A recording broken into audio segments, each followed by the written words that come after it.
My entire family is racially diverse, and I believe the left-wing propaganda that Donald Trump was a racist. My father said, "No, he's not, Amber. What are you talking about?" And when I insisted, he said, "Prove it." So to prove my father wrong, I did my research and looked into all things Donald Trump. People have to do their research. I watched all the rallies, and I started meeting so many of you, his red hat wearing supporters.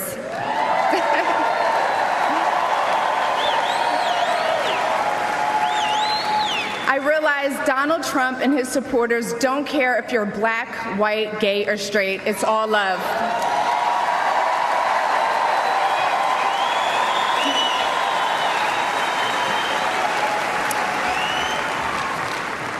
And that's when it hit me. These are my people. This is where I belong.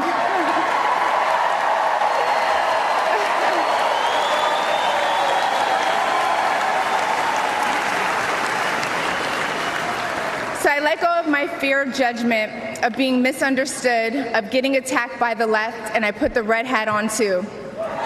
Thank you.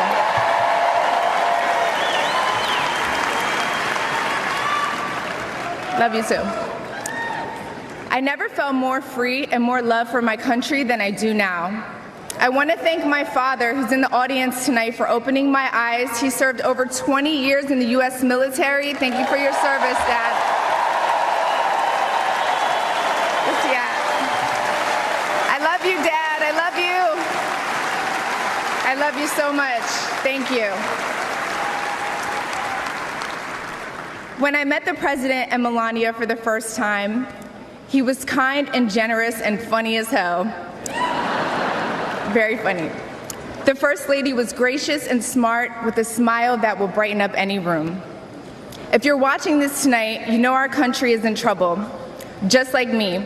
When you go to the store and buy food for your family, you're shocked. When you fill up your gas tank, you're pissed. I know I am.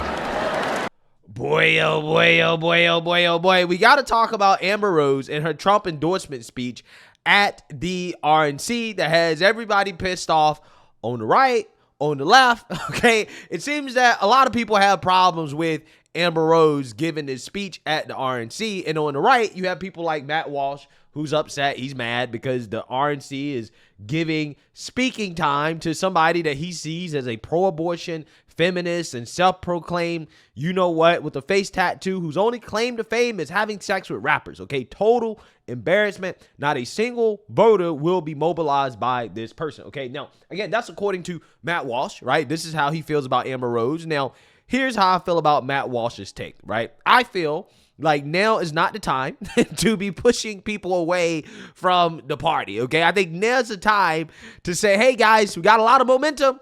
Trump was almost assassinated.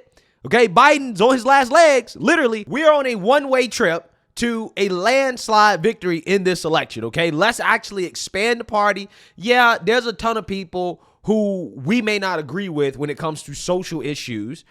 And yes, I understand you don't have to openly endorse any of the things that Amber Rose is about.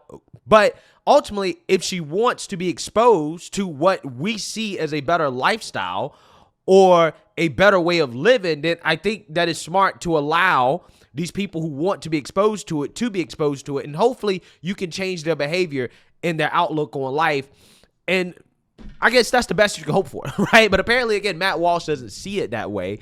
He actually believes that Amber Rose is irrelevant when it comes to her ability to mobilize voters. But that is not what the Democrats and the mainstream liberal media and the black liberals think, okay? Because they're currently panicking, okay? They're panicking over Amber Rose's speech at the RNC. And we're going to start with Joyless Reed, who apparently is questioning Amber Rose's blackness, even though Joy Reid is not a black woman in the sense that she is the descendant of slaves. She's actually the child of immigrants. So she really is more African than anything. But, you know, Joy Reid feels the need to speak on Amber Rose's blackness and her race, and to say that, you know, she's not an authentic black voice to be listened to. This is essentially Joy Reid's argument. A member of Congress who was a Republican came out immediately and blamed the incident on DEI.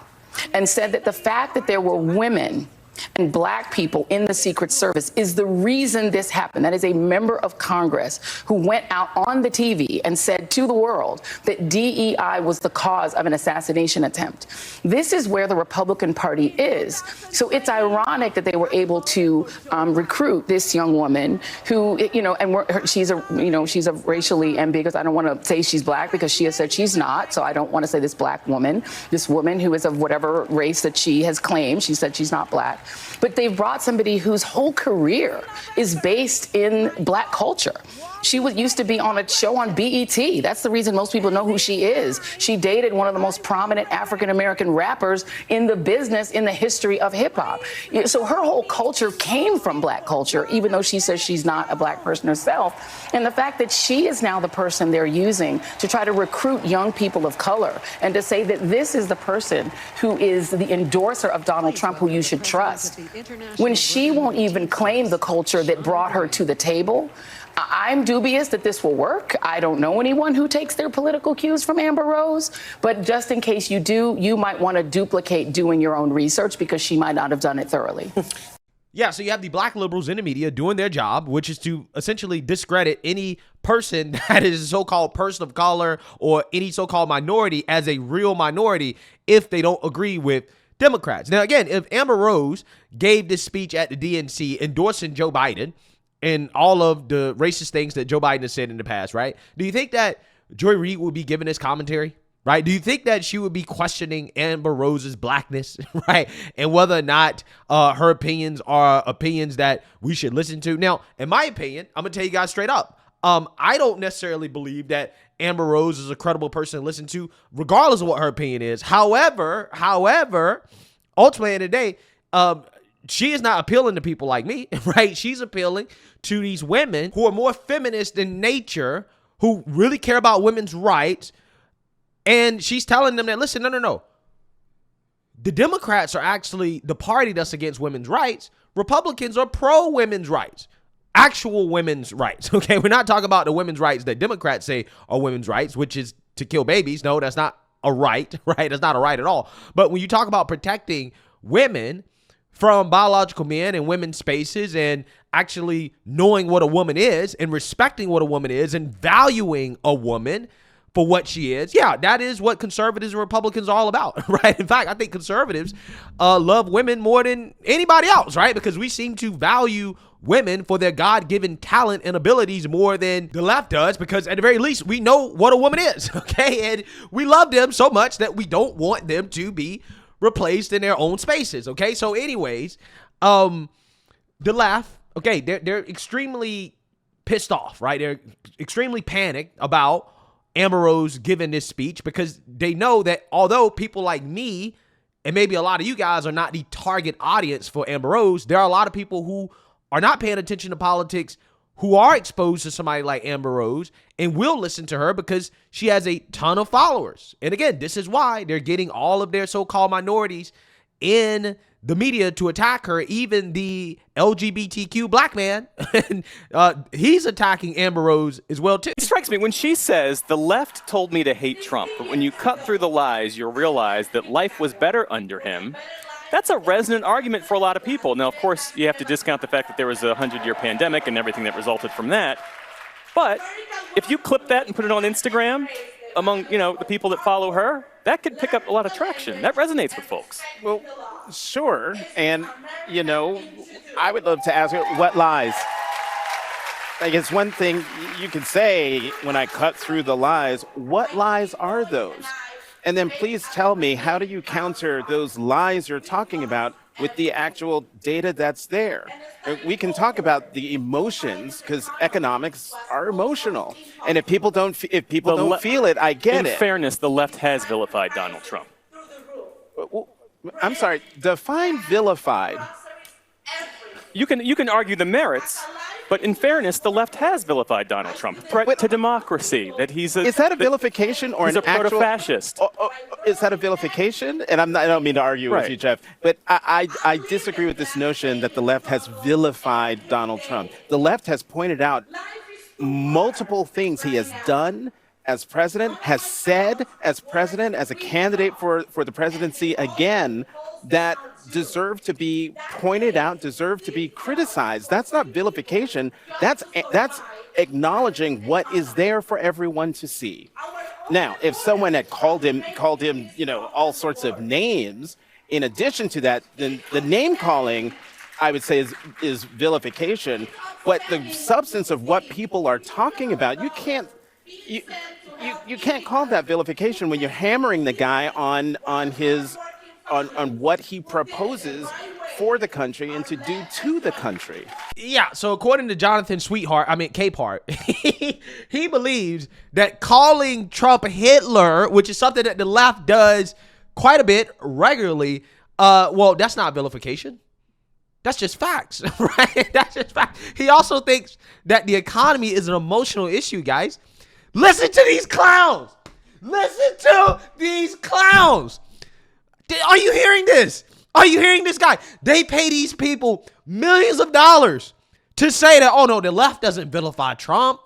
Calling him Hitler is not vilification, right? That's not a mean name. That's just speaking to what the situation is. You don't understand, right? Also, the economy, when people say that the economy is bad, that's just their emotions. The economy is an emotional issue. It's not grounded in facts. In reality, you're not actually struggling to buy groceries. Inflation is not actually happening. Businesses aren't issuing mass layoffs. You don't see any of that stuff happening. That's not based in facts. In reality, no, it's your emotions, okay? Just like crime. Crime is down. It's not up, okay? Ignore all of these news stories that we have about mass crime in these liberal cities. It's not happening. It's just a right-wing conspiracy. The border's closed, guys. Illegals aren't pouring into the country and committing crimes and taking up resources from taxpayers. That's not happening. It's all emotional, right? Again. Wow.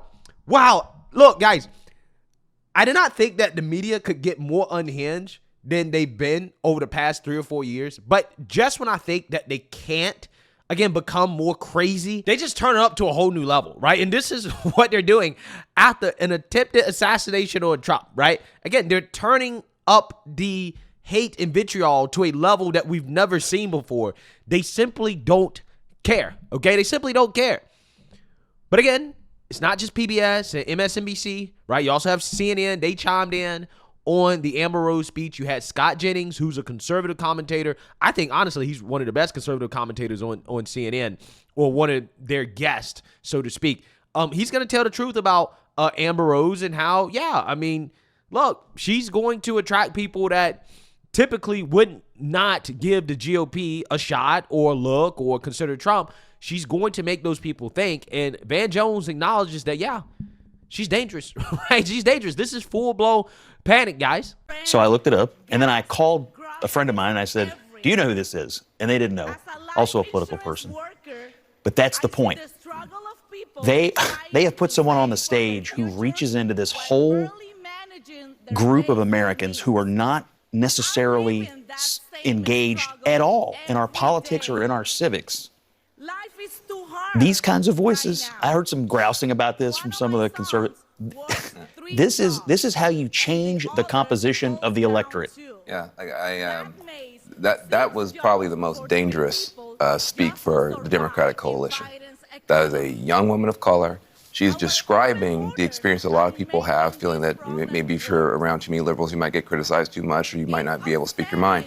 And she spoke to it really well. And she's way more famous than any of us up here. Yeah. I'm going to tell you that, way more famous. And so to the extent that these guys are trying to bust up our coalition, that was a bunker buster right there. By the way, and it's one of the things we've been talking about, but there are speakers who speak to the room, and there are speakers who speak through the television screen. She speaks through the camera to the audience at home, she's effective in the room, but when you're yelling into the room, that is not communicating directly through the lens. This person is super talented. Okay, like this person knows how to speak plainly and directly, knows how to use the camera, the cadence of it. They got something there. Yeah, and it really is hard. In those big arenas, it's hard not to want to fill up the room. You want to scream, just make sure the grandma in the back can hear you. But you're not talking to the 30,000 people there. You're talking to the 30 million people at home. And she was the most effective. Yeah, I gotta say that, again, there are a lot of conservatives that may be uncomfortable with Amber Rose, okay? And listen, I don't agree with the things that she promotes. I really don't. But I am one of these people that believe that you can rub off on people if they're open-minded to listening to you, right? The only way you're going to change somebody's behavior, you're going to change culture, is to have the people that you want to change be exposed to what you're saying is a better way of life and a better culture, right? I look at it like this, right? It's like a church is not going to tell a prostitute, hey, you can't come to this church, right? What the church is going to try to do is say, you're welcome, and we're going to try to convert you, right? We don't want you to live that life anymore, and we want you to be better. And I think that's the same way that we should approach this Amber Rose situation. Again, I don't endorse any of the things she does or what she's been about up until this point, okay? However, I'm hoping that her being a part of the movement can change her behavior. That's what I'm hoping for. But again, if she does something that I don't agree with, that don't think is a good representation or reflection of conservative values or what the Republican Party or the MAGA movement is supposed to be about, then I'll speak out against it, right? I'll tell you, yeah, I disagree with that. But I'm not going to push somebody away who wants to be exposed to different ideas and ideology. Because as you can see, the left, they're panicking, right? They're panicking over Amber Rose because they're like, oh, no, that used to be what we did. We used to have all the celebrities and the people that were in touch with pop culture and hip hop culture, the young crowd. We used to have those people. But now you have some of these people moving over to the GOP, and that scares the Democrats to death, right? It really scares them that somebody like Amber Rose is openly endorsing Trump. She has 25 million followers on Instagram. She can move people, right? So, I personally think that at the end of the day, it is what it is. I just find it to be fascinating how both sides are just kind of like have issues with Amber Rose giving this speech. But, with the left being upset, panicking over this, then it tells you everything you need to know about how effective somebody like Amber Rose can be for the GOP. Again, as long as the GOP doesn't allow, people like Amber Rose to change the core values of the party, then I don't see an issue with it. If anything, again, if we can change Amber Rose, if we can make Amber Rose a better person, and then she can go out there and project that to the world, that should be what the end goal is, right? That's what we should be striving for. So, hey, let me know what you guys think. Make sure you like, comment, and subscribe. Most importantly, share a Black conservative perspective. Peace.